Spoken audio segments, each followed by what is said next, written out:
ব্যাপার, বাসায় কি কেউ নেই?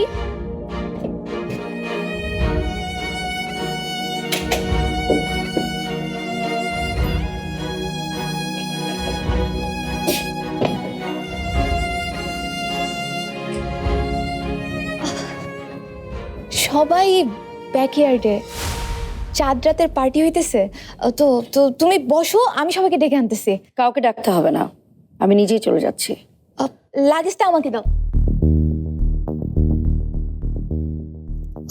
আমি ঘরে রেখে আসতাম। তুমি পানি খাবা? না, তোমার তো চা পছন্দ তাই না? আমি ময়নার মা আমাকে বলি তোমাকে চা দিতে। হ্যাঁ মাম্মাম, এবার তুমি আমাদের সাথে ঈদ করবা তাই না? আমার যে কত খুশি লাগতেছে। অদ্ভুত তো, তুমি এমন করছো কেন?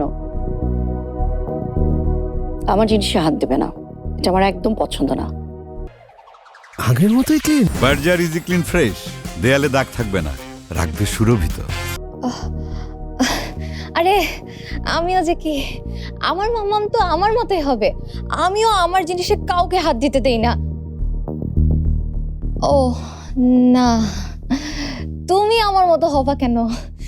আমি তোমার মতো হইছি। মাম্মাম, একটু ওয়েট করবা প্লিজ, আমি চেঞ্জ করে আসি, তারপর তুমি আর আমি একসাথে ব্যাকইয়ার্ডে যাব। সবাই আমাদের দুইজনকে দেখে সারপ্রাইজড হয়ে যাবে। সারপ্রাইজ দেওয়ার মতো কিছু হয়েছে নাকি? আর চেঞ্জ করার কি দরকার? তোমার ড্রেস তো ঠিকই আছে। না মানে মেঝো মামি বললো শাড়ি পরে আসতে। কেন? সেইটা আমি বলতে পারবো না, আমার খুব অস্বস্তি হচ্ছে। তুমি ব্যাকইয়ার্ডে গেলে জানতে পারবা। মাম্মাম, আমাকে একটু দেখাই দিবা আমি কোন শাড়িটা পরবো? আমি কিন্তু ঠিক করে রাখছি, আমি তোমার শাড়ি পরবো। আমি সব যত্ন করে রাইখা দিছি।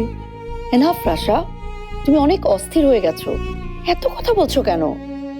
জানি না, আমার খুব খুশি লাগতেছে, আবার অনেক কষ্ট হইতেছে। আমার না খুব চিৎকার করে কাঁদতে ইচ্ছে করতেছে, আবার আবার হাসতেও ইচ্ছে করতেছে। আমি না বিশ্বাস করতে পারতেছি না তুমি আমার সামনে দাঁড়ায় আছো, তাও এমন একটা দিনে যেই দিন আমার। তোমার কি?